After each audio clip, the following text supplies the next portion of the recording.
Hello everyone! Welcome back po muli sa aking YouTube channel at isang mapagpalang araw po sa ating lahat. Sana po ay nasa mabuti po tayong kalagayan, saan mang sulok ng mundo po tayo naroroon. And for today's video is update lang po tayo regarding po sa vlog kay Jezabel. No? Kung natatandaan nyo, last 3 months po na nabigyan po natin siya ng reaction video na kung saan siya po ay sinundo po nila Kalinga Prab at siya po ay tumira doon sa transient po ng mga Kalingap Angels na nangangailangan ng transient, no? And siya nga po ay sinundo at siya din po ay nakapag-enroll na, start na rin po yung pasukan. And nag-decide po si Jezabel na bibisita po muna sa kanilang lugar sa kanyang mga magulang kasi nami-miss niya na po, no? And this is the first time po na magkalayo-layo po sila kaya medyo nahuhumsik pa lang po siya. And nagsabi naman po si Kalinga Prab noon na anytime po na gusto niyang bumisita or gusto niyang umuwi is magsabi lang po siya kina Kalinga Prab para makapag-schedule po si Kalinga Prab, no? And ayan, siya po ay susunduin ngayon sa transient. And sila po ay bibisita po sa kanyang mga magulang. And before that is alamin din po natin muna kung kumusta naman po yung kalagayan or kung kumusta naman po ang pakikitungo nila Kuya Bal sa kanya, kung ano naman po yung masasabi niya sa Team Kalingap, no? And ayan is panoorin po natin yung video, guys. Ayan. Ay, andito na. Grabe naman to. Parang galing sa ibang bansa na uwi sa probinsya. So, ano? Dito muna tayo. Dito muna tayo. Kumusta na kita? Sinong kasama mo dito? Wala po. Ha? Wala po. Wala. So, ayan. Bago tayo umuwi, gusto lang kitang kumustahin. Kumusta yung kalagayan mo dito, sitwasyon mo? Masaya ka naman ba dito? Nandito ka? Tapos, ano po, maganda naman po at mababa po yung mga kasama ko dito. So, hindi ka naman naboboard? Hindi po. Ayan. Kasi yun na nga, no? May balita po kami tungkol kay Andrea. Si Andrea is, ano nangyari kay Andrea? Nahiya po. Nahiya? Mhm. Hindi na kinaya dito? Hindi po. Nahiya po. Kaya, Na-expect ko na rin yung kasata pa. siya nga po. Ano pa lang, 16. So, di kinaya ni Andrea. Yun, umuwi siya. Umuwi din siya sa kanila. Pero, ano pa rin naman siya, pa nagbago yung isip niya, welcome pa rin siya dito, no? Pero pag ganitong oras pala, halos wala ka nang kasama, no? Wala po. So, anong ginagawa mo dito? Sa bahay? Ano po, natulong po pag naglilinis po.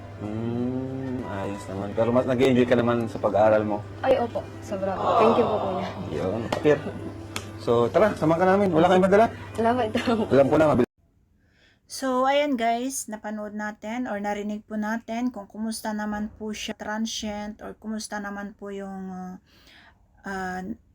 pakikitungo nila Kuya Bal sa kanya. And ayan, narinig naman po natin na okay naman, wala naman po siyang problema. Pero bago po sila umuwi sa kanilang at ayan, bago po sila umuwi or pumunta po sa lugar nila Jezabel is dumaan po muna sila sa grocery para sila po ay bibili po ng pasalubong para po sa pamilya ni Jezabel. At syempre makakasama din po natin dito yung mga iba pa pong K-boys at iba pang mga Kalingap Angels. So ayan, panoorin po natin yung next part po ng ating video. Ito yung pasal.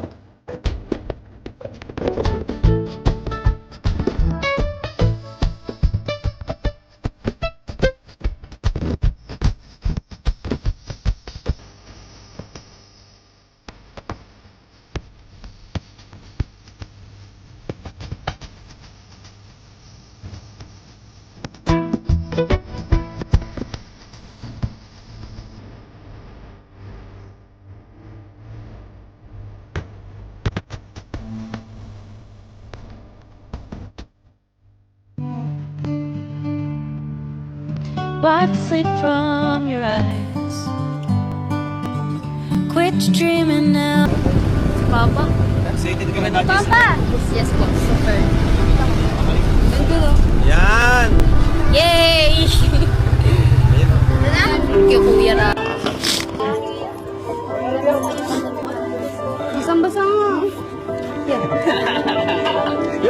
ayan na, oh. Ito, oh. Oh, ay, grabe. Si tatay, nakainom ka? Oh, yeah. Ngayon lang yan. Ninang si Mrs. sabi niya. Ngayon lang yan. Huwag kang, di man araw-araw yung pag-inom mo. Ngayon lang nga. Oo, kasi, Pictures na September. oh. Bawas-bawasan yun ako, ano? Kasi, tara, tara. Tara pa. Ay, isa, Tara po sa bahay. Ito yung 85 lang. Tara, Jezabel. Tara po. Yes, andito na tayo. Thank you po, Kina kuya. Jezabel.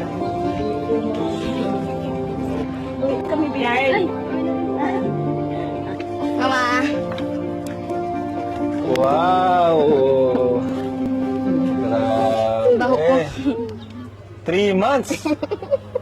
Kasi mga kapatid? Wala nga po eh. Oh, nakakatawa naman, no? Tulog po. Tulog po yung iba. Yung pinakamaliit, yun yung umiyak. Tulog. Kasaan? Ay, ito. Ito eh. Pag may ano. Ay, iga. Bahala ka, maalis na ulit ako. Masama na. Ay, ayun na, ayun na. Gising na.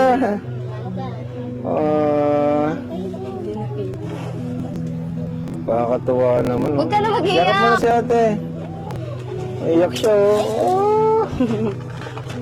Namiss si ate Jezabel. Mag-iyak. Para mas naging to.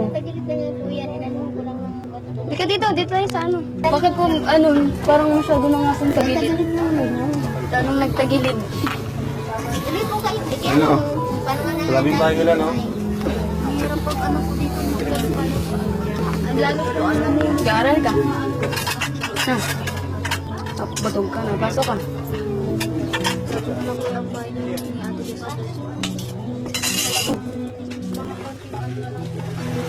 Hindi ko po na-expect na na ganito po yung kalagayan na Ate Jezabel dito sa bahay niya po. Ano yun, Nay? Kaya na. Nagkaano na ako. Di, sige na po.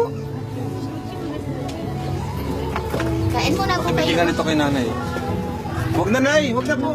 Kumusta na yung pag-aaral? Okay naman po. Tapos ano, kaya naman. Kakayanin. Sana pag-ayusin at nanganit tayo mag-aahon. Ang hirap ng buhay ito. Tingnan mo naman. Nagkakahiya sa tao pag nadating. Alam mo, parang ayaw ko nang humarap. Parang ayaw ko nang umano dahil nakakahiya na. Pag may nadating ganito, wala man lamang maanhan tayo. Kaya lang papanhin, nagkupra kami, wala naman din natira. Kaya sana, nasa ganyang kalagayan ka. Sana pagsikapan, ha? Huwag na muna ang pag-aasawa. Ang pag-aasawa na yan lang yan. Pagbibutin ko talaga yung pag-aaral. Ipagpasalamat mo. Napapunta ka sa kanila. At yung mga pangaral ko, huwag mong kalilimutan na sana. Lagi kang tumawag sa Panginoon Diyos na ikaw ay gabayan sa iyong pag-aaral. Sana'y magkapasa ka. At sana, huwag na mo nang isipin ang kung ano-ano. Barkada, iwasan yan. Yung barkada, oo. Minsan mabuti, minsan masama. Piliin ang mga maging barkada. Hindi ka nyapat araw-araw mo kasama. Hindi mo naman alam ang tunay ng mga kaispan nila. Kaya, sana, makiramdam, ayusin. At hindi kanyapat kasama mga isang tao ay maayos. Kaya, sana, nasa sarili mo ang pag-ano. Po kayo mag-aalala sa akin din kasi may naman mo ako doon. Tapos, mabubuti naman yung tulong nila sa akin. Hindi nila ako pinapabayaan doon. Sila Ate Edna, Kuya Rab, na Kuya Bal, kasama ko doon. Pagbubutihin ko yung pag-aaral ko para makaahon tayo. Kasi kahit ako, hirap na hirap ako nakikita ng ganting kalagayan natin. Kahit wala ako dito yung utak ko.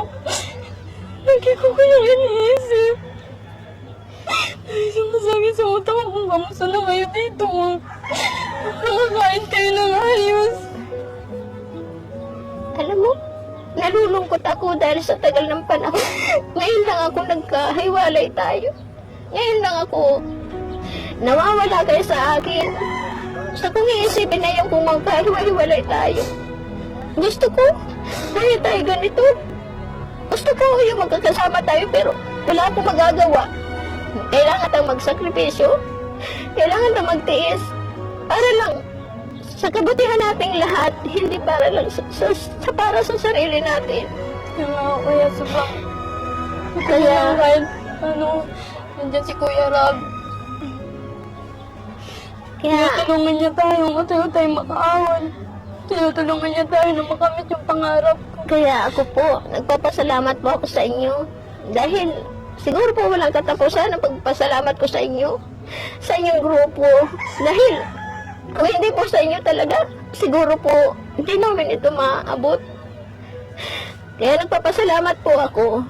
At kung ako man po ay nakakapagsalita ng ganito, pasensya po sa inyo, pero hindi ko po naman kayo ang sinasabihan ng ganyan. Bakit po, Nay? Na yung sa mga kasama nito, na ganyan, hindi po kayo. Nay, ligtas pa kayo dito. Pag naman po sa lupa rin po tayo magsas. Ayos yun ah. Ayun, Nay. Grabe.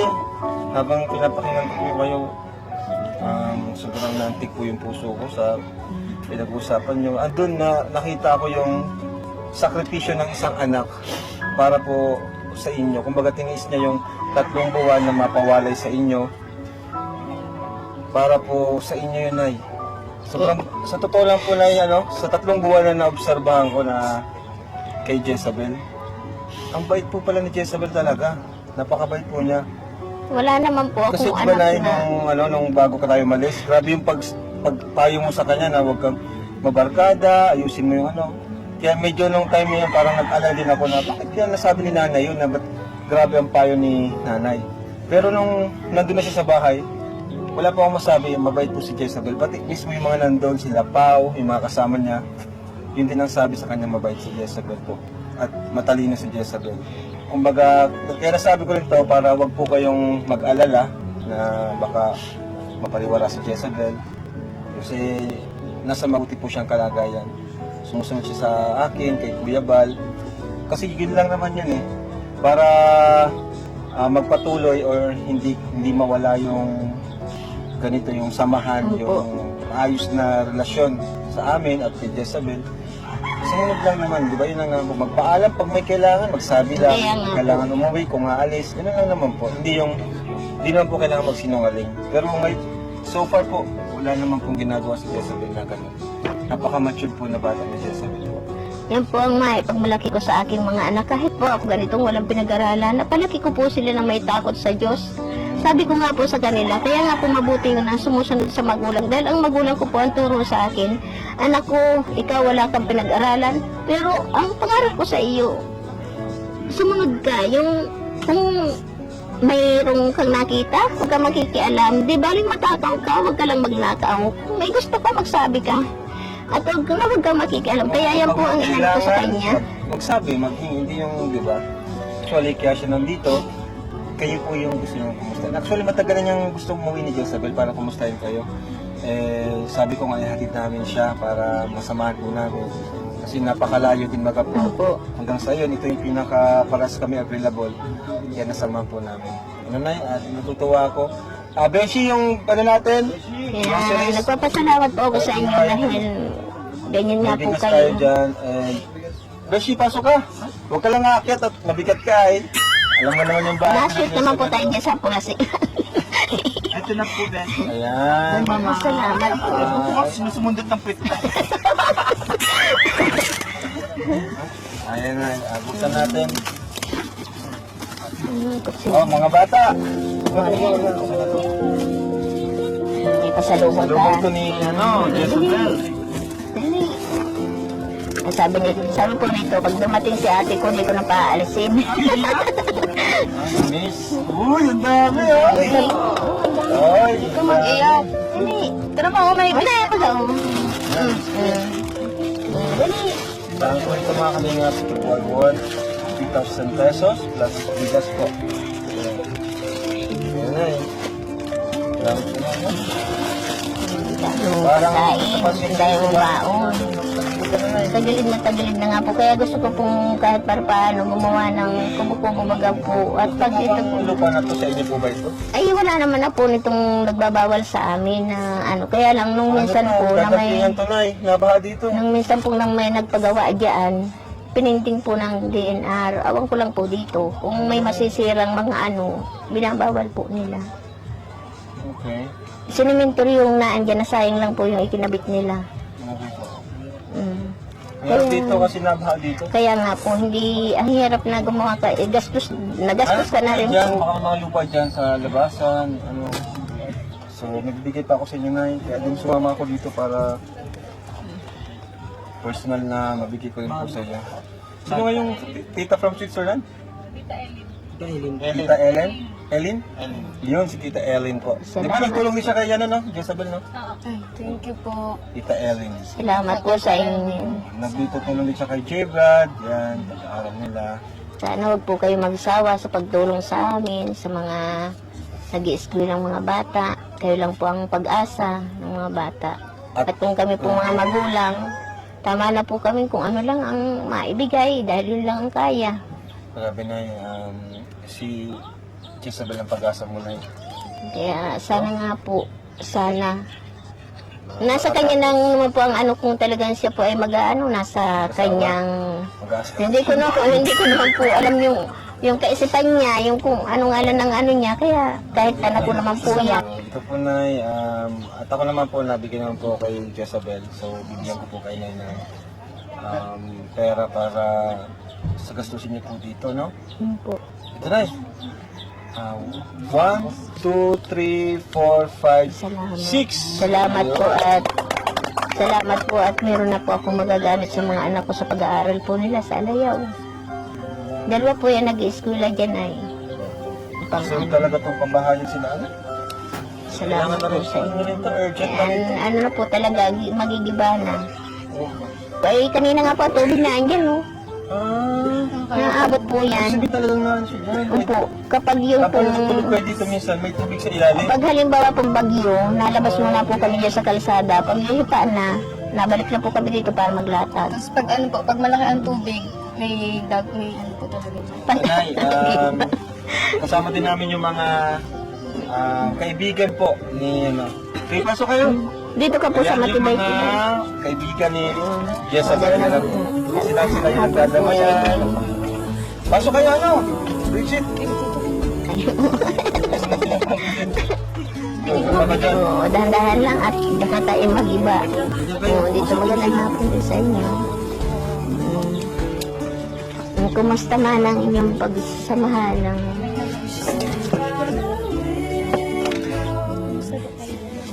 ganito. Nakakaraos din kahit paano.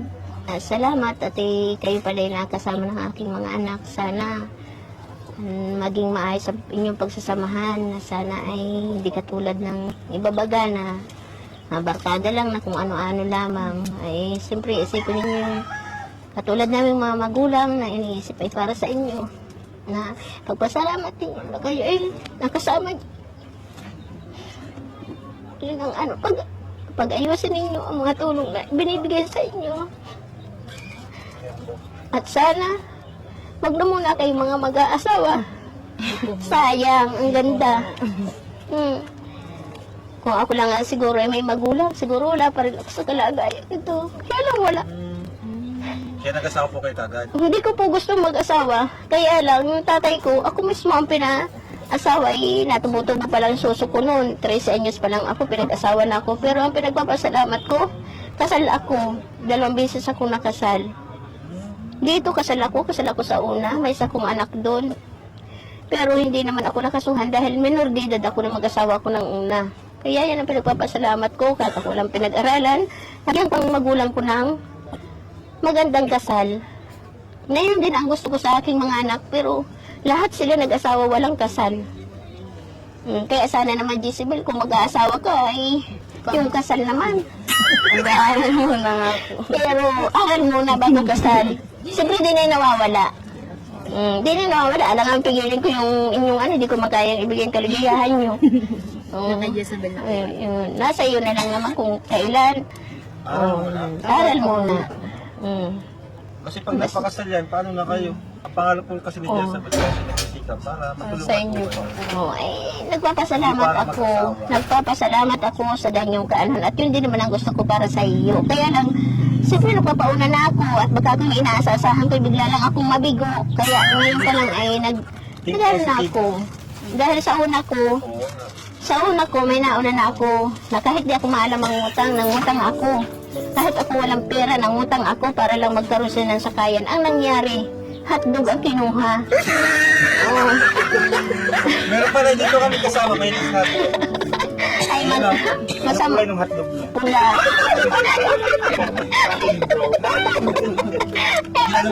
Masama yun. May papakilala na po siya. Hi po, anong pangalan po nila? Ay, Susan. Susan. Ay, I'm Beshi. Pakilala po sa inyong boyfriend. Bowie. So, kahit naman sino ganun maging boyfriend ng anak mo, papayag ka na, di ba? Ay, kahit pangit, kahit bumi, kahit ano, basta mahal ng anak ko, okay, hindi man ako yung makikisama. Oh. Kaya lang, Bukas po maghahanap na siya ng bumi.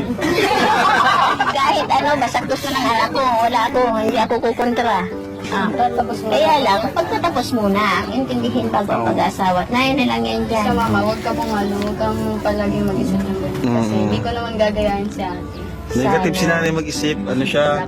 Parang paano po kasi, Trauma. nadala nga po. Nadala na ako talaga, kaya pag sabi nila mag-aaral, ay hindi, mag-asawa na lang kayo. Ganito na lang, naano ko, nasasay ko na yung nasabi niya. Anong year mo na? First year po. College? Pagka-graduate mo ng 4th year college, sabi niya magtapos ka. Pagka-graduate mo, mag-asawa ka na. Asawa Basta ka na. magtapos ka. Oo, tapos ka na. Joke lang ito. Hindi. Joke lang naman din yun sa akin. Ibig kong sabihin ay, siyempre, pag-aaral, magtapos.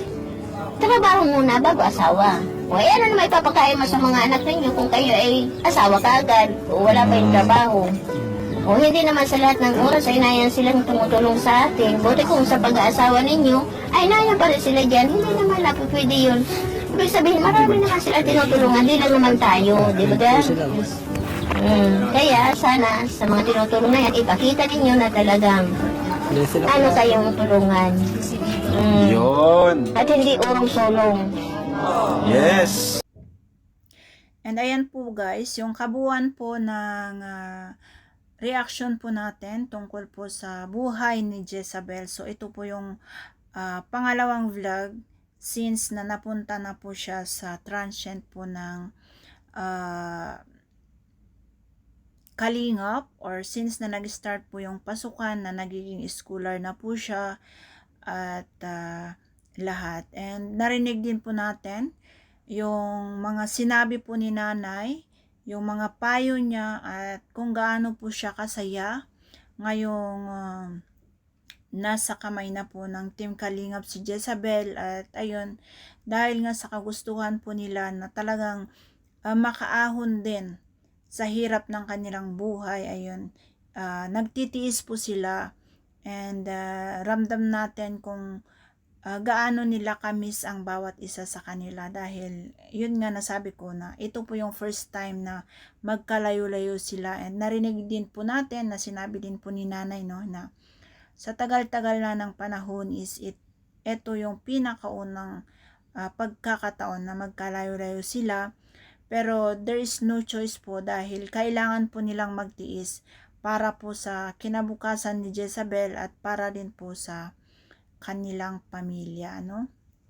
And syempre, laking tuwa po ni nanay kahit ganun po yung nangyari na mahirap para sa kanila na magkahiwa-hiwalay, pero para din naman po yun sa kanilang buhay, para din po sa kanilang kinabukasan. And ayan po yung updates, narinig din po natin kung ano po yung advice ni nanay sa kanyang anak, na talagang napalaki po si Jezebel na may takot sa Diyos, na family oriented po talaga. And ayan nga po, nasabi din ni Kalingap Rab na talagang mabait din po talaga si Jezebel, no? And eto po yung update sa kanya, and atin pong abangan ang more updates pa. So, wag po natin kalimutang suportahan ang ama at founder ng Kalingap na si Kuya Bal Santos Matubang, Kalingap Rab at Yedna Vlog, Jack Tapia Matubang, sa lahat po ng K-Boys, Kalingap Partners, Kalingap Legit Reactors, at syempre ang aming team leader ng KOGR Hong Kong na si Miss Marie Pinida. Support din po natin siya. So ayan, maraming salamat po. Bye-bye and God bless.